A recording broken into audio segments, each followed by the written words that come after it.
Francisco 49ers deep in the heart. Like Joe Montana in the corner, D. Clark. Garrison Hurst, stiff farm going 99. Don't get it twisted, one and all with prime time. John Taylor, Jerry Rice down the... Welcome to the 49er Faithful UK show. It's divisional round. It's the Dallas Cowboys saddling up to head to Santa Clara for the ninth postseason matchup all time against the Niners. And the previous 8 matchups have kind of thrown up the odd memorable game or two. So fingers crossed we could be in for an exciting weekend. I'm Gareth Ellis and I'm joined by Paul Hope. Hi everyone. Nadgy Corral. Hello everyone. And Lee Gowland. Hey guys. So yeah, we faced Dallas in the playoffs 3 times in a row in the 70s. I'm sure we're all far too young to remember any of that. Once in the 80s, sure we might have heard something about that game, maybe even watched a few bits of it. 3 times in the 90s, I certainly have some memories of those. I think probably Lee does as well. Yeah. Nadgy and Paul far too young at the time. And now back to back in seasons in the 20s. Have you got any of those games stand out? I'm sure you've caught up on a few of them, but any memories or any favourites about the Dallas Niners matchup from the past, or even last year, which was thoroughly entertaining? Go on, Lee, kick us off. Yeah, I'm trying to think which one was my favourite. The ones we win. It's got to be the ones that we win. I mean, have you seen what you call it, Tale of Two Cities on NFL Network? Because that kind of summed up the 80s, the late 80s, the early 90s for me, as far as the rivalry between the 49ers and the Cowboys is concerned. And we've just been talking about Deion Sanders, the fact that he won back-to-back Super Bowls, one for the 49ers, one for the Cowboys. And I think that kind of culminated in a build-up to the rivalry when it became quite toxic between 49er fans and Cowboys fans for quite a while. As far as favourite moments, I mean, the matchup between Jerry Rice and Deion Sanders, that was excellent. It was excellent to watch. Two players at the prime. There's so many different memories you can have of the games. Last year, I think the overriding memory wasn't actually of the game. It was of Trent Williams after the game. I mean, that picture's now absolutely legendary. The two things that I remember about last year very fondly was that picture and the commentary by Tony Romo when Dak Prescott decided to run the ball, which ran out of time. Yeah. And Tony Romo's reaction was absolutely priceless. I can hear it word for word now. And just the way he did it, it's, oh no, because he couldn't believe it himself. And those moments are like the comedy moments, but then you get into the real talent. And the real talent was during the mid-90s, the early 90s as far as the 49ers Cowboys are concerned. Obviously, you have to go back to 81. That was the most iconic moment in NFL. The catch, it was absolutely fantastic. Listening to the stories, the build up to it, the way they described each other as teams. Obviously, the Niners kept on getting beat off the Cowboys year in, year out. So it was more of a grudge match for the Niners than it was for the Cowboys at the time. Then the Niners had all this success during the 80s when Eddie DeParlo would come in and he changed things around the way they did things. And Jerry Jones kind of stole the blueprint for that. And he started to build the Cowboys in the same way as what we were built. So obviously, as you get further up the 80s and into the early 90s, that's when it all kind of took root and the rivalry began. And I think, memory-wise, it's not necessarily the games. It's the two organizations. It just felt like two juggernaut organizations going head-to-head all the time. And that's why I hate the Cowboys now. Obviously, it's for me, it's always been Rams, Cowboys, Giants. Rams for the obvious reason. They're our oldest rivals. They've always been around. And then the Cowboys for them games in the 90s. The Giants, again, we seem to keep on meeting them in either the divisional round or the NFC Championship, and it was also a little bit grudgy. We talked about it the other week. Last week when we said, who do you want? Do you want the Giants? Do you want the Cowboys? Do you want the Vikings? And I can't remember who said the Giants. Because of recent history, and when I say recent history, I'm still going back a good 11 years. The Giants are a little bit painful for me for the Kyle Williams fumble, because we could have won it that year. But still, the Cowboys, I think it's going to be great. I think Paul's just mentioned about the confidence in Cowboy fans. And to be honest, I actually think we're a much stronger team than we were last year. I think last year we rode our luck a little bit. We struggled in the second half against the Cowboys that came back. But yeah, can't wait for this meeting. Can't wait to see all the disappointed Cowboy fans again. How about you, Nadgy? Yeah, it's one of those, isn't it? Cowboys, Niners. I think everybody that follows the game on any kind of level has heard about that matchup and what it means to the NFL as a whole. So when it comes around and it's a big game, divisional, obviously, it's always exciting, and it just brings you back all this memory of. And we'll see them. They're going to talk about it throughout the week until the game starts. You're going to see highlights of Dwight Clark and Montana and Young and Troy Aikman and Deion Sanders and all these people that used to play in those matchups. And it's a great rivalry. It's amazing, and it's also we all obviously hate the Cowboys for that reason, because when we were winning it, they were winning it. It just became this. If we can beat you, we might be able to go all the way. So yeah, it's like it's history in the making, isn't it? When we play them, and I think you're right, Lee. I think this matchup is a little bit more in our favor than it was this year, especially with the winning streak, especially with the way we're playing right now. But it's Cowboys. They've got a good team. I'm looking forward to it, obviously, for multiple reasons. But yeah, it's going to be a great game, and I hope we give the the nation and the NFL fans a good show to kind of like revive this matchup and make it a good game. That'll be the goal for me anyway. I hope that what's happened. What about you, Paul? Yeah, like Lee's just alluded to, Nadgy, I've just recorded a pod with Andy Davies across the pond, and there was a Cowboys fan on. I expected him to be bullish, and he was very, very bullish. My good friend Chris Pollard, who when I first got into the game lives in Darlington, he used to come to my house and watch NFL Sundays, and he's a Cowboys fan. And he's been very consistent this year. Pollard has developed one of the best running backs. Micah Parsons is better than Nick Bosa, and the banter's started. I mean, I had my first taste last year, boys, when we did the pod. I remember saying, the Dallas Cowboys playoff rivalry. For me, it was something that I'd watched on YouTube. I'd read the books. I said to Nick on the live show on Tuesday, the first thing we led in with that show was, you think of the catch, you just think of Montana rolling out. And I think that's probably my earliest memory of the NFL. I think even as a non-NFL fan, I knew what that moment was. And I think the NFL wants this rivalry because the Dallas Cowboys versus the San Francisco 49ers, as soon as you see those two logos next to each other, I think the fact that last year it was in Dallas, this year it's at Levi's adds to that. I agree with both of you. I'm more confident this year because we've got a better team. We went in last year a little bit nervous because they had the number one offense. We had Jimmy with his dodgy shoulder. Debo was pretty much carrying us. We remember we'd got in by the skin of our teeth, where this year we're coming in hot. We're coming in hot on both sides of the ball, which we'll get into. So yeah, Gareth, I'm fully excited. I'm absolutely buzzing that Nadgy's going to be over there. I love the fact that one of the four of us will be there in person, and I have no doubt that we're winning this game, and I'll get to it in my bold predictions there. How are you feeling, Gareth, anyway? Giving it away then. More confident than I expected. I think my overwhelming, I suppose, memory, particularly of the matchups in the early part of the 90s, was it almost seemed to be more important than the Super Bowl. It was like whoever wins the NFC will win the Super Bowl. And it was that period where the NFC won, what was it, 10 or 12 in a row? And I mean, it's just the way it goes.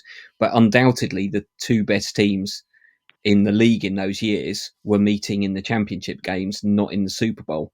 And it was almost, that game was, not to disrespect the Super Bowl, but it was almost like, well, that's the one you win. And then you don't win the right to play in the Super Bowl. You win the right to beat an AFC team in the Super Bowl. And it sounds bad, but that was kind of almost the feeling, that no one in the AFC was possibly going to beat either of Dallas or San Francisco. And I think, of course, that turned out to be true. But enough of the past. You mentioned perhaps you hadn't seen much or hadn't managed to catch the Cowboys win over the Bucks. Any of you guys catch the highlights? Any thoughts on the game? Read anything about that game? Well, I watched the highlights, and I've read a bit about it. It seemed like the Bucks we played a few weeks back with not much juice, not much anything going, and if Brady and Evans don't connect on 12 passes for 600 yards, then they're not going to win a game, which is essentially what happened. Dallas has got a very good defense. Very good might be a bit of a stretch. They've got a good defense. And I think that's just enough to stop an average Tampa Bay offense that wasn't clicking very well and was really struggling with their O-line missing. So, yeah, I don't know. It's a wild card. It's one of those wild card games we're gonna have because of the way it's set up these days with not having two seeds. Two number one and two having a bye. You're gonna get those games where I know the Bucks won their division, but they finished 9-8, which would have been good for 7th or something like that. So yeah, I can't really tell on now. The whole season, the Cowboys, I don't know. They had the same schedule as the Eagles and the Giants, and look where we are these days. Not sure it's very good to have a look at those as well and make a judgment on what kind of team they are. To me, they're much of the same team we played last year. Thereabouts, and but I have to say I haven't watched them more than. It's quite nice to not watch the Cowboys because they're always on TV and try to avoid them as much as possible. A wise move. Paul? Yeah. Got something to add? Yeah, I was off this afternoon, Gareth, because I'm away this weekend for my first flag tournament. So unlike Nadgy, I'm not flying off to Levi. So I actually watched the game back because I knew I was doing a podcast with Cowboys fan. And to be fair, like Nadgy said, you can't downplay how bad the Buccaneers were. They didn't have a run game. Brady threw it 60 plus times. And yes, the Cowboys had to beat who was in front of them. But to me, I think that plays in our hands. It means Kyle Shanahan has been able to prepare for Dallas even before I knew the result of that game. We've had the extra 2 days. I think the Cowboy fans are coming into this very bullish off that result. But we played the Buccaneers a couple of weeks ago and I didn't see anything that stood off. For me, Dak Prescott looked very comfortable, but most quarterbacks in the NFL would look most comfortable with that amount of time and without the pressure. And got to remember, if there is any Cowboys fans watching or listening, we are not the Buccaneers. We have the number 1 defense in the league. Nick Bosa is going to feast. But I'm kind of glad, like Lee said, that they're coming in. We talked about last year, that Trent Williams picture, which we have to mention, Lee, takes pride of place in the candlestick in. It was great to see. I've seen the tweets flying around. Yeah, absolutely fantastic. Fantastic picture. Puts a smile on your face every time you see it. Hopefully we'll get something else like that on Sunday night. Yeah, so I did watch the game, Gareth. So did you watch the highlights back, or have you just read the articles? Because before your answer, the Cowboys fan got really annoyed when I pointed out it was just the Buccaneers, and the Buccaneers weren't very good. So he got annoyed about that. So what were your thoughts? I think, from what I've seen and some of what I've read, it did seem, you always get this. You get a team that sort of is happy just to have made it to the playoffs. They've run out of steam. You get that sense that the players aren't necessarily up for it. The players are sort of like satisfied to get the season done and go, hey, look, we've won our division. We've made it to the playoffs. We haven't embarrassed ourselves this season. But sometimes you just do get that sense that some teams are happy to settle for that, and that's what they will think of as successful. and you get other teams like ourselves where that's not good enough. The playoffs is where the season starts, rather than an extra game and then you can wrap up the season. And you definitely got the feeling, or certainly my sense was that the Bucks were kind of like, yeah, we won our division. We perhaps didn't expect to. We've done it. Let's just get this game done and go home for the season. So I don't think you could say too much about it. I think the Cowboys were able to efficiently beat what was in front of them. They weren't necessarily spectacular against a team that perhaps didn't have so much fight in it. So I don't know that you can learn much. I think we probably had a better workout against the Seahawks than the Cowboys did against the Bucks, and I think that is good. You need to ramp up the intensity in the performance, and I think there is a risk there when that drops off. You drop off as well in your momentum, and you have to try and pick that up quickly. We'll see what the Eagles do, having had the bye week, and I think that can sometimes work against you as well. So it's that game's done. All it is a knockout game, and it's Dallas up next. So where do you? They do have 1 day less to recoup, and they have to come to us, which is back-to-back road games as well. I think they finished the season with a road game as well, didn't they? So yeah, because they were on the East Coast in Florida, right? So they had to go back to theirs and then come to us, and then with a day less than we do. So that's all good for us. It's a little bit weird. I'm to be honest, if I was in their position, I'd be a bit annoyed at the NFL. That Monday night game is a bit weird. Having Saturday to Monday, and obviously the two teams playing, it is what it is. But again, it's just this new super wildcard thing that they're trying to do, make a big thing. It's gonna. I'm sure it'll cost us at some point down the line in the future. But this time it's them. So you can only play the games on the schedule you're given, can't you? So exactly. There we are. Exactly. So looking onto the game, where do you think Dallas are weak? Where's Shanahan or Purdy or indeed a long list of playmakers? Where are we going to attack Dallas and try and get some points? Lee. So apparently Dallas are weak on grass. Yeah, I read that. Yeah. So I saw an article today where their efficiency on defense drops off the edge of a cliff when they play on grass as opposed to turf. Yeah. I think it's a quarter of what it is when they play on turf. So that's a huge drop off in defense. So maybe it's this defense, this vaunted defense, number 2, I believe they are, coming into Levi's and not going to be as good as what we expect them to be. So how do we attack them? I think we just need to stick to the game plan that Shanahan always has. Establish the run and make sure we have open receivers, which he's done absolutely perfectly since Brock Purdy came in. I mean, people are picking Brock Purdy apart because he's completing passes to open receivers. Yeah, it makes no sense. Yeah. How can that go against him? I think Shanahan will basically do what he always does. I don't think he really changes it up that much. He's got an idea of what he wants to do, game in, game out. He wants to establish the run, which opens up the throwing lanes. And as you've said in the previous pods, over the last 6 or 7 weeks, we've been throwing the ball a lot more than what we did when Jimmy was under centre. So I think that makes us a lot more dangerous because people really expected us to run all the time. And because of that, we're finding running easy as well as throwing the ball. So looking at the defense, I mean, let's not get away from the fact they do have a really good defense. They've got some fantastic players on defense. It's going to be an interesting matchup between our offense and their defense. Is there any one weak link on their defense? I don't think there is. I think they've got quite good depth on the starters.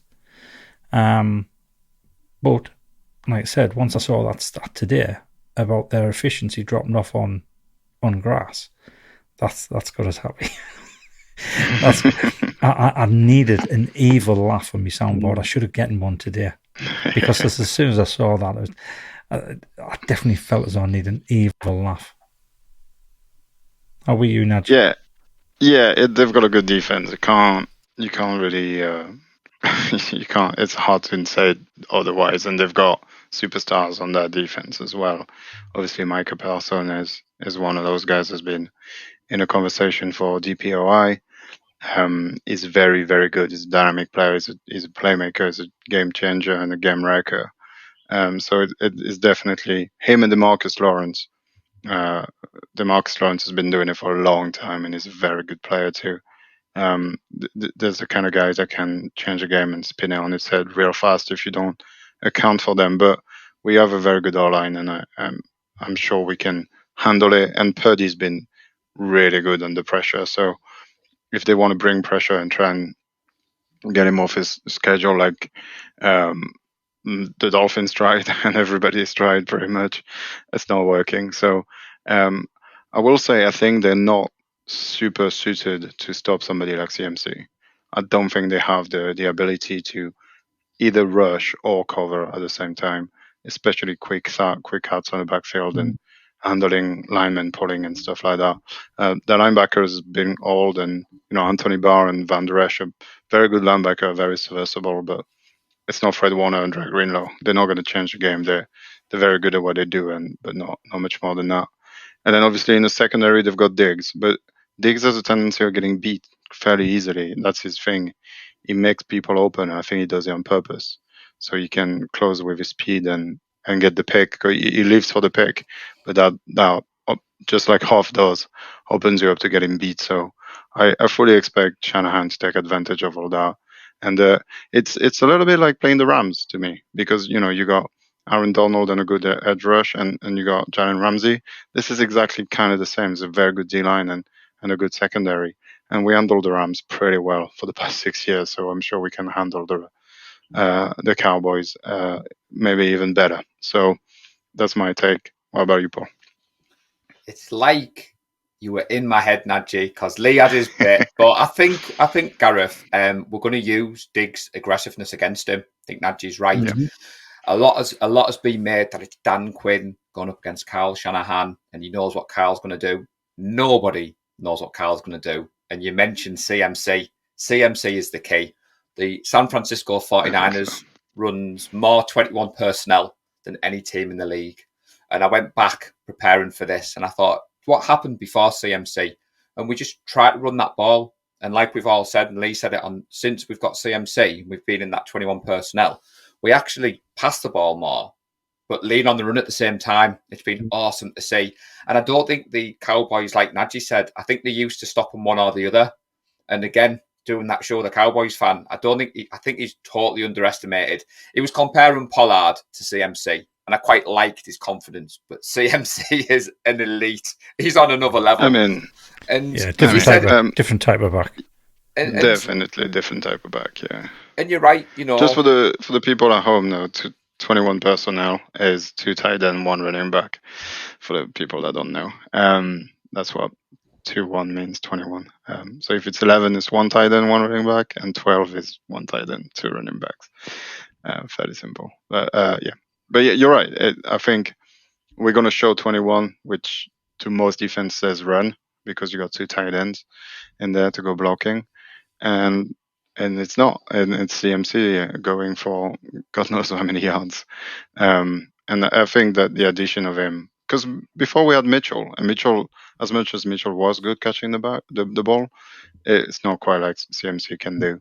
And now defense have to guess, and they have to commit, and then it's a bootleg or something, and then Debo is wide open, screaming down the sideline for 74 yards. So, yeah, it's Dan Quinn.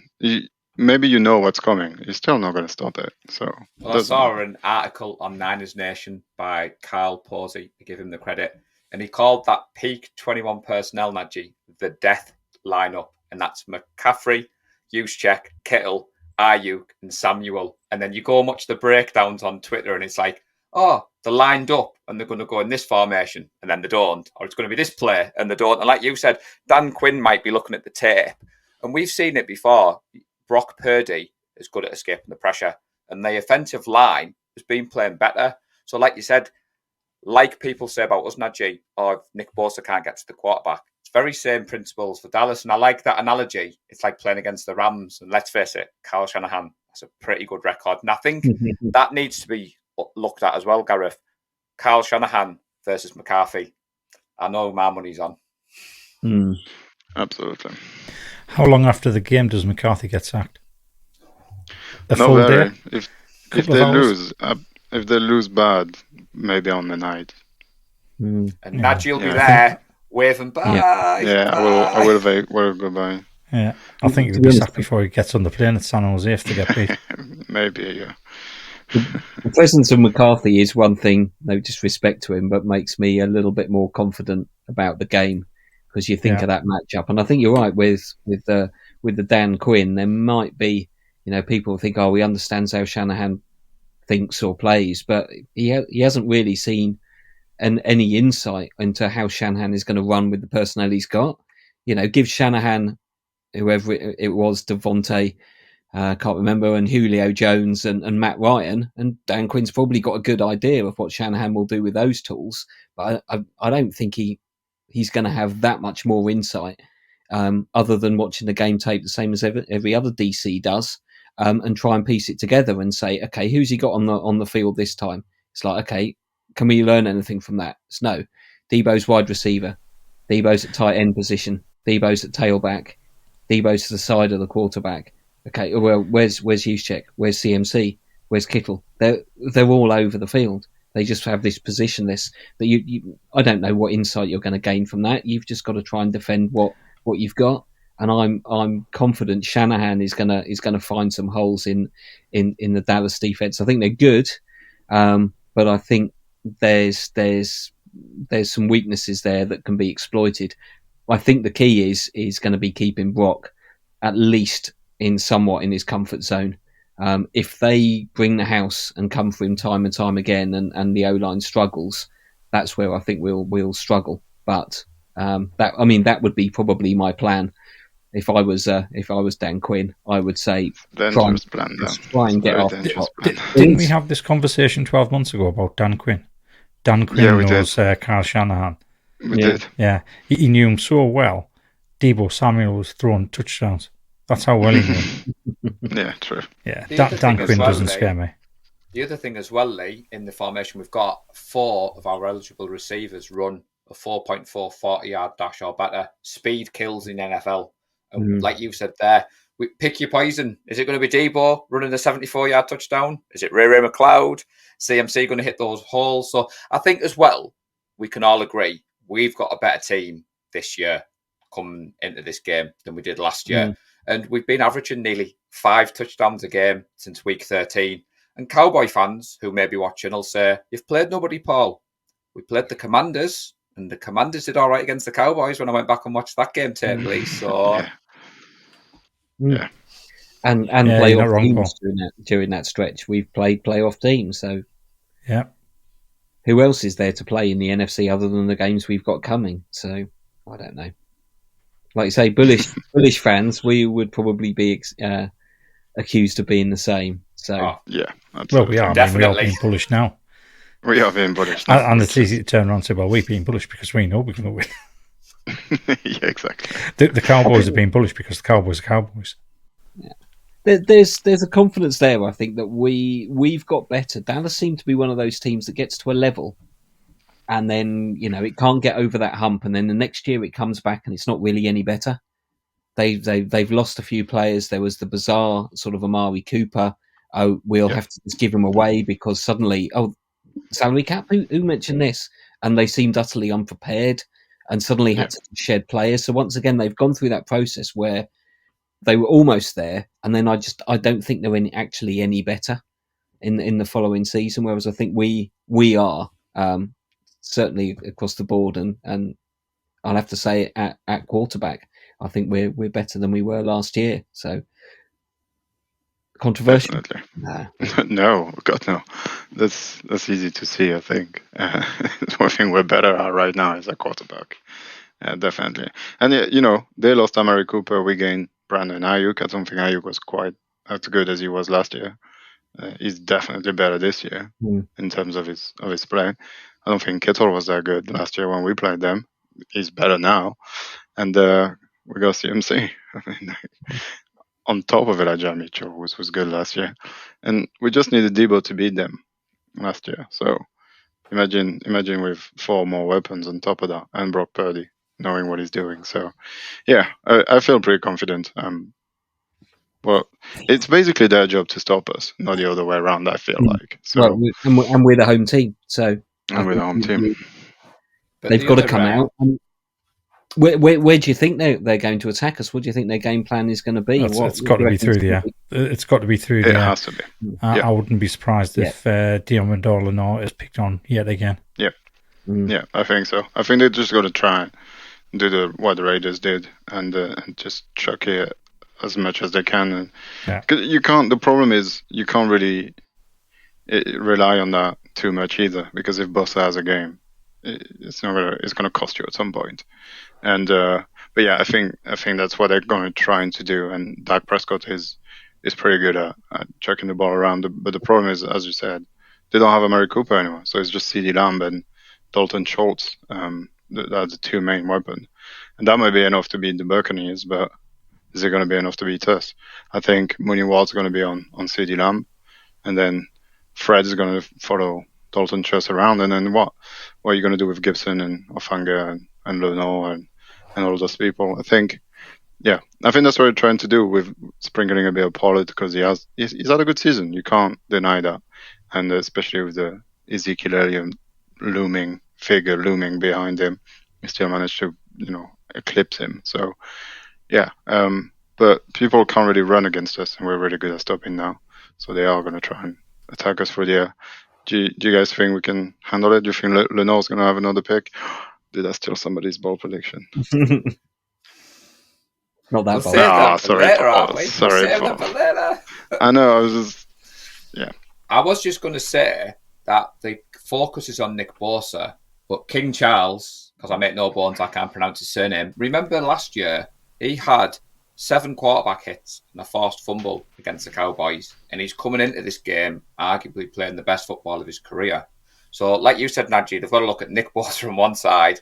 They've got to look at King Charles on the other side. Oh, well, we'll go to the run game. Oh, wait, you've got Eric Armstead and Kinlaw in the middle. Oh, we'll get past them. And yet you've just said there, Fred Warner.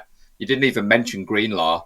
And then I think it's overlooked that, yes, Dak has had a better season, but he's had 15 interceptions. And as Lenore proved last week, Gareth, you can target him, but he's got that big play in him as well. And I think Hufanga's going to be hungry for this one, Nadgy, because he's going up against Diggs. I think both of them are coming into this game thinking this is where we shine in prime time. Now, that could go in our favour. It could go against us. But, I think the Cowboys are going to try and be pass heavy. And that's reflected, Gareth, in my scoreline and in my bold predictions, which I will save for later, Nadgy. Teaser. Teasing us. Lee. Gareth. Hello.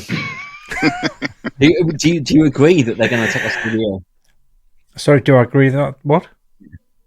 That Dallas are going to try and attack us through the air. Well, yeah. I mean, that's what I said from the start. I think that's what they have to do. We're so good at stopping the run now with Kinlaw and Armstead being back. Yes, Pollard's a really good back, but I think their best chance is through the air. Definitely think they're going to attack Divisional Lenore. I'm just having a look because I took the screen print from PFF and put 3 wide receivers on there for them. So they've got Ty Hilton going up against Jimmy Ward, CeeDee Lamb against Mooney, Gallup going up against Lenore. I think they'll try and switch them, but as Nadgy said, I think Mooney Ward's going to go with CeeDee Lamb all the time. I think he'll travel with them. And to be honest, I mean, you look at last week's game and Lenore was our best cornerback. So I've got no concerns. They will throw the ball. They will put points on the board without a shadow of a doubt because they've got a good offense. But, I mean, Dak Prescott, up until last week, he'd gone 7 games with an interception in each game. And I can see interceptions in this game. Multiple interceptions in this game from Dak Prescott. Yeah. So I think that's the way they can possibly beat us if they have success that way. But I don't think they will. We've got the number 1 defense. We've got the number 1 defense. We'll do what we do. We might have a bad quarter or a bad half, but we won't have a bad game. If we have a bad half, the next half we'll shut them out. Unless we have the bad half in the second half, of course. which hopefully means we've shut them out in the first half. We're overlooking one significant factor, Gareth. Nadgy will be in attendance, and he'll Absolutely. be in that gold Yes, mine, Mm. and he'll be getting the crowd going. And there's no way the Brock Express is going to be derailed with Nadgy right in the centre of it. So that gives me confidence, buddy, that you're going to be there. Thank you. I'll try. I will definitely I think give it my best. I can see Dallas trying to build a lead, and I think it's the logic, isn't it? You put Purdy in a hole and see how he can do by trying to build a lead quickly. And I think we could see a good start to the game where we either give up a big play or we're going to make a big play of our own, and hopefully get some points on the board and hopefully put back Dallas in the hole in the place they really don't want to be. And I don't know how well built they are to really come back. I think that they can get a result. They can perform well throughout a game, but how well are they going to do if they've really got to chase the game? So I can see that being a bit of a high risk plan from their point of view, but I think it's probably the best plan that they've got. I can't see as they're trying to beat us in a kind of slug match going toe to toe. I think we're a team. They're a good team, but they do seem perhaps a little bit like the Bills. They seem to have a brittleness about them. They're strong, but you feel that if you can hit them hard enough once, some cracks are going to appear. And whereas we just seem to kind of roll with the punches and come back from those and say, yeah, we'll take the punches, but we're just going to come back from them. So, and what about our recipe for winning? I think we've talked on it a little bit. How do you think Brock's going to approach the game? Do you think we're going to see something different, run first, or stick with the pass first? Stick with the pass first. If it's not broken, don't fix it. And Brock can do it. I'm fully confident Brock is going to show another time to everybody that it's just Brock Purdy, and he's just going to stick it to them, and he might throw a ball or two that's a bit off, and then it'll just stand back up and throw a touchdown. He doesn't care. He just has no fear. He has all the confidence in the world, and he's just gonna go out there and do what he does. I think that's his best quality since I've seen him, and since that preseason game when I just thought there's something about this guy. He's a winner. He's just gonna go out there and win you a game by playing the way he does, and I can't wait to see it. It's going to be fun. I don't see what else he's going to do. But I wouldn't be surprised if I come back from the trip and CMC has 400 yards in the bag or something stupid because they can't handle him. I think as Paul said, he's the key. If he has a big game, we'll probably win this comfortably. Yeah, I can see us running the ball rather than passing to begin with. I think Shanahan will be looking at how best to use Brock, how best to build his confidence. We're going up against a much better defense than what we did last week. I think he'll try and run the ball as much as possible early doors, let Brock settle into the game, let him get an idea of where people are setting up on defense, have a look at the schemes that they're trying, get a little bit of confidence in them that way, and then use the run to open up the pass. And I think that's how we're going to start the game. But once we get past the point where Brock is reasonably confident, I think he's just going to let him air it out every now and again. I think it's going to be a mixture of both run and pass. I think Shanahan's going to do the Shanahan thing. There's going to be a lot of trickery in there, a lot of misdirection.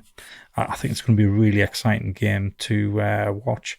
I definitely think there's going to be 2 or 3 plays where we're all absolutely gobsmacked at what a wonderful player that Shanahan has drawn up there. And I'm just really excited to watch this game. Really, really excited. How about you, Paul? Well, I went back and watched the Cowboys versus the Commanders because my friend, who's a Cowboys fan, seems to think the Commanders' defense is similar to ours. I think that's not what I agree with.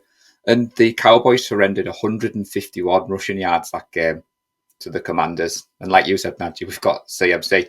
A key factor, I think, as well, Gareth, we see the return of the Yak Boys like we did last week against Seattle. And I think that has been overlooked by the Cowboys. The fact that we talked about that Debo touchdown against Seattle where we were all celebrating the first down, Ayuk's in front, and then Boye hits the Jets. So, yeah, I think Kyle Shanahan, we've said it consistently on this show, he looks at the opponents, He looks at the weaknesses and he schemes a plan for that.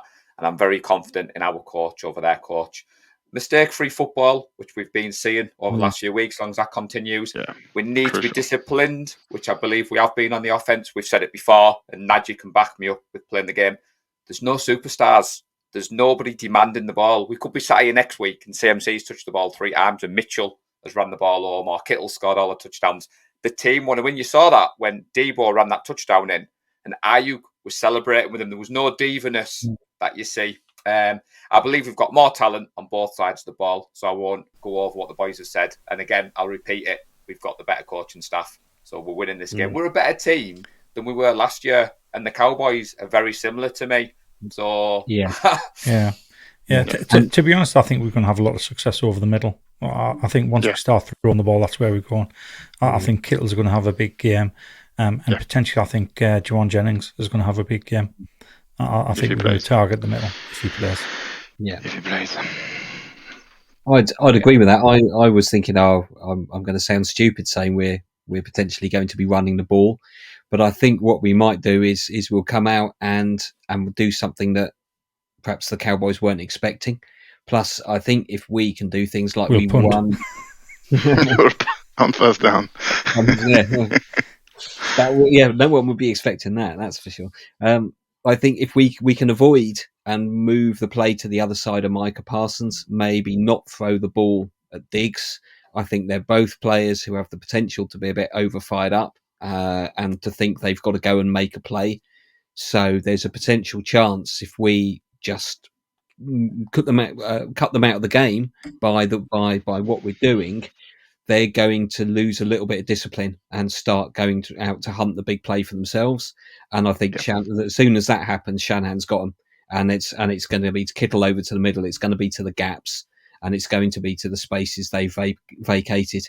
Simplistic view, but I think that's some way we can use their own aggression and enthusiasm for the game against them by getting a couple of those guys. You do get the sense there's a couple of guys there who could get frustrated if the game isn't going their way or if they're not making plays, and that they're going to get that sense of I've got to go and do something. I've got to put this defense on my back. And I think as soon as that happens, Shanahan is going to be grinning from ear to ear, and he's just going to have all those plays in a nice little row. And Brock's going to know every single one, and it's just going to be like we'll gather this momentum and just drive down the field. So I think that's our recipe for success. Shall we go on to the boldies? I hope you've got some. I think Nadgy should go first since he's going to be there. I did tease 3 days ago. Yeah, that's true. I mean, this one is the boldest of bold, and it's also kind of wishful thinking. But my bold prediction is that I will get a game ball somehow. I'm going to get a game ball. That is bold. That's got to be said. I don't know how it's going to happen, but I'm Jimmy hoping Watt's parents is going to get it for you because you're going to be sat with them. I don't even care if that's what it is. I'm kind of envisioning Brandon Ayuk scoring a touchdown and then just lobbing it in the stand, and I happen to catch it one-handed, by the way, of course. But there's my bold prediction. It's more wishful thinking than a bold prediction. But Nadgy's already had a bold prediction. He's just said CMC is going to have 400 yards. That's pretty bold. I did say that, but no, I had a second one, and I think now is the time. Now is the time. We've been calling it all season. But now is the time for Ray McLeod to return the kickoff for a touchdown, and that's what he's going to do. Who's next? Paul, what you got? Well, you may have seen that I had Alex Simpson, the 49 Faithful UK's very own bold prediction fact checker on Let's Talk Sports last night. So I turned the tables, Gareth. So Alec gave his bold predictions. So I have stolen one from him because he was on a similar page to me. So we believe there's going to be 5 touchdowns on the night, which will be reflected in my score. My boldest prediction is Jimmy Ward makes a positive play that gets Nadgy off his chair, on his feet, and a message in the group chat saying, wow, Jimmy Ward, that was a play. That's the boldest one I've got. But I think Dak throws for 2 interceptions, which Lee stole earlier. I think we see Ayuk get 2 touchdowns. I think he has a big game. I think Bosa gets 2 sacks on the night. And I think the 2 picks are going to be Lenore and Huff are my 2 picks. But I do think Jimmy Ward's going to have a moment in the game for the positive, and we'll have great delight in reminding Nadgy about it. What about you, Lee? This is where you can jump on, buddy, and give us your bold predictions. Yeah, as I said, I think Dak's going to throw multiple interceptions. I think it's actually going to be 3. I think Lenore will get 1. I think Warner will get 2.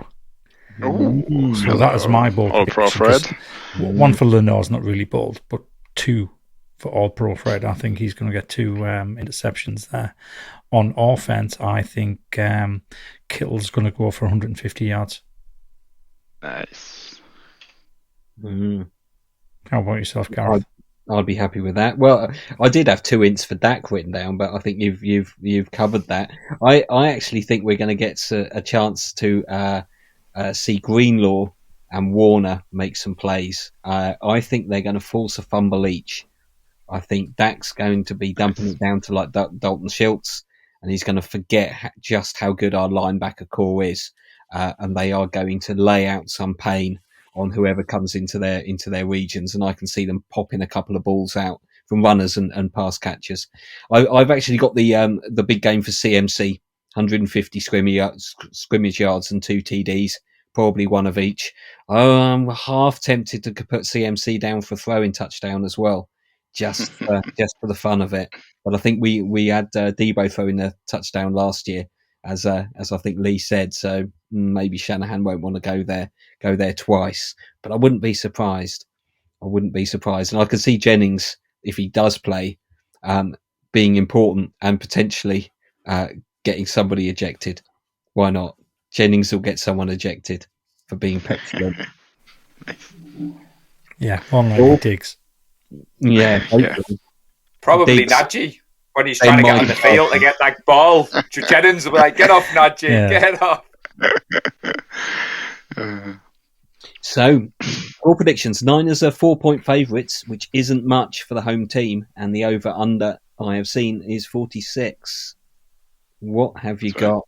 So we'll leave Nadgy to last. I've got us relatively comfortable. Maybe Dallas might come back at the end. I think I have got us with a 30-24 Niners win. Oof. That isn't too far away from mine. Yeah. So I think it's going to be a high-scoring game. I have us down as a 34-24 win. Nice. Comfortable 10 points. The key in this is 24. We do not compare notes before. So, yes, I've got the Dallas Cowboys scoring 24 points. I've got them getting a couple of garbage time points, like you said, Gareth. But I've gone 1 better than you and Lee. And I think we win 38-24 is my bold prediction for the score. That's a lot of points. Nice. I had something very similar to you and Lee and Gareth, sorry. I had 32-23 down. So, yeah. That's what I'm going to go for. We've all gone for Niners wins. Wow. Yeah. So, great stuff. 49er Faithful UK Live on Tuesday night. I was able to catch a bit of it, Paul. Thoroughly enjoyed. Yeah. Seemed to be making a little show there with yourself and Nick. Yeah, thank you very much. I overcome my sound issues, hence the eagle-eyed will spot my new setup, which El Presidente has kindly assisted me with. But I know when me and Nick proposed this show, there was the danger that what was it going to add to the pods? And I was very keen. It wasn't going to be like the podcast. We love the podcast. The group loves the podcast. What we wanted to bring, Gareth, was similar to what the Americans have with the content creators and that live element and the chat. Martin Hughes threw me because he logged on his wife's iPad with a different surname. I thought, Don Evans. I'm pretty sure there's an Evans in the group. I thought that might be James's missus. I should have got the link with the fireball. But to be fair, Gareth, 8 o'clock Tuesdays, the intro video Lee put together is absolutely amazing. And again, massive thank you to Gathering of Strangers for allowing us to use that song. Cheeky plug, we have got a giveaway for the draft cap that Lee and Nadgy brought back. So all you need to do is follow both 49er Faithful UK on YouTube, The Gathering of Strangers on YouTube. 2 weeks till the competition ends. We will be doing a live draw. He's got the hat there for people to see. This hat has seen Brock Purdy in person. Just saying. There might be some Brock Purdy DNA on this. It's possible. I was going to say it came from the draft, Nadgy. It could be an iconic piece there. of merchandise. So, cheers to Lee for giving that away. But we're going to stick to Tuesdays at 8 o'clock. We'd love people to join live. We'd love you to jump in the comments. And it's week 2 was even better than week 1. Thanks to Lee's awesome video. And I'm looking forward to next week. Great stuff. Any other public service announcements or any other thoughts on the game before we wrap up? Public service announcements, no, because basically the one that I've just put in the group, by the time I get this podcast out, it's probably going to be too late for people to hear it and respond to it. So no PSAs today.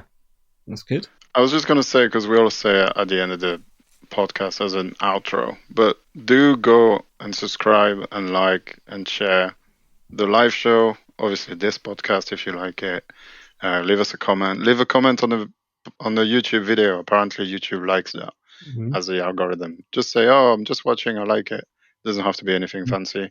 But yeah, subscribe, like, notification bell, all that stuff. A thumbs up and a smiley is enough to for the algorithm to sense that there's an engagement. So apparently so. So I said there was no PSAs. So this is not exactly a PSA. This is a Gowland special, so I'm going to tease. Okay, master tease. So if we win on Sunday night, get ready for a big announcement Monday. Oh yeah, big announcement. Yeah, big announcement. What could it be? Equally, we forgot to say as well, following on from that, the 49ers Supporters Club Live that we were lucky enough to do in November. Yes. Lee has managed to put that on the YouTube channel. So for those people that haven't joined the Supporters Club, we'd love you to go and check that out. We're keen. We'd also love you to join the Supporters Club. Yeah. I was going to say, Lee, I was going to lead on to the discount code. You've put that on there. Let's say Nick Clark has allowed us the opportunity to be on the 49ers platform. Some of it will stay with me, and I'm hoping that we get the opportunity to go back on. So, if you want to join the Supporters Club, because I'm hoping we might be on soon. Fingers crossed. So that is a very real possibility. The fact that we will be on very soon indeed. Next game. Maybe. Yeah. Maybe. It might happen again as well. Yeah. Oh, it will. It'll definitely happen again. It'll definitely happen. And when, I'm not entirely sure, but I'm going to go out on a limb and say it's probably going to be in the next 3 weeks. Yeah. Wow. Cool. So keep those notifications on, the like button on, the subscription, everything else, so you're up to date with the latest news. And if you're not already following us on Twitter, you need to follow us on Twitter, because we're trying to get to 5,000 and we're nearly close. And Nadgy, you need to tag us on all the photos, all the footage. We expect to see everything goody. Anything you want me to put on, let me know. When you boys were in Vegas, you were kind enough to send me the stuff through. The content is obviously what helps the channel grow, helps the YouTube grow, and the 49er Faithful UK grow. So I'm really excited that you're going out there on Sunday night, buddy. I've got one more bold prediction. Go on. Oh. Nadgy will be pictured wearing a Jimmy Ward jersey at the weekend. He might not have it on all game, but he will be pictured wearing one. I don't mind. I'll happily do that. I think every bold prediction we've ever had, I've thought, unlikely but possible. But that's the first one where it's like, no. That was the boldest of them all. I think we're more likely to see Nadgy in an Ezekiel Elliott shirt at the game, I think, than the Jimmy Ward. So. And Sky Sports, Game Pass, 11:30 Sunday night kickoff. The Discord groups. I'm sure Nadgy's already got a volunteer to run it. Kev is doing it. Kev Williams, thank you for stepping in, mate. I will keep an eye on it. Maybe not, because I'm at the game. I'll be busy as well. So I might not at all, but I might check it at halftime or something. But yeah, as I said in the Discord, I put it on on a post on a game day thread. And it's the same on Facebook. Keep the positivity up no matter what happens. And then have fun, no swearing, and respect everyone, including the Cowboys. I know it's hard, but we are better fans than they are. We respect them by stomping on them and winning the game. That's how we disrespect them. There's no need for swearing or anything of the like I've heard Dallas radio do, and wishing injuries on our players and stuff like that. That is not what we'll be doing. We'll just beat them. That's what we'll do. Yeah. Enjoy the victory, hopefully. Indeed. So, Indeed. Thanks for joining me, gents, and thanks to you. everyone who listens to the show. We will be back next week, possibly with Nadgy, possibly not. No, I'll land Tuesday night, Okay. 6:30ish, so I won't be there Well, Monday. Three of us will be back next week to review the game, and hopefully be looking forward to the NFC Championship game against the, who have you got, lads? Giants or Eagles? Giants are home. Giants are home. Yeah. So that'll be a good game. Yeah. Yeah. I think that it's one the I fact want. that the rest of the starters in week 18, and the Eagles have had a whole week off, which I think Almost 2 it weeks doesn't off, benefit most teams. I think the fact they've played them twice already this season and beaten them, I think that might be a disadvantage for them. I think they might do what we did last year.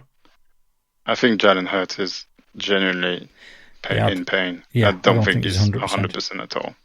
No, not even. I don't think he's even at 70%. So I just like Tell the you fact that we beat the Seahawks, we beat the Cowboys rivalry, and then like you touched upon that Giants rivalry. I think that would be good for me. And the fact that it'd be a home game. That's exactly what I was just about to say. We've beaten the Rams twice this season. If we can beat the Cowboys and then the Giants, and the Seahawks 3 times. And the Seahawks 3 times. That's absolutely needed the Packers fantastic. in there for bonus. But this year is made for the Super Bowl. Yeah, it really is. It really is. Great stuff. So, it's Dallas. It's the playoffs, and it's in the Bay Area. Legends have been born under these circumstances, and this one could be an absolute cracker. Buckle up and go Niners. Go Niners. Bang, bang, Niner gang. We love the San Francisco 49ers deep in the heart. Like Joe Montana in the corner, D. Clark. Garrison Hurst, stiff farm going 99. Don't get it twisted, one and all with prime time. John Taylor, Jerry Rice down the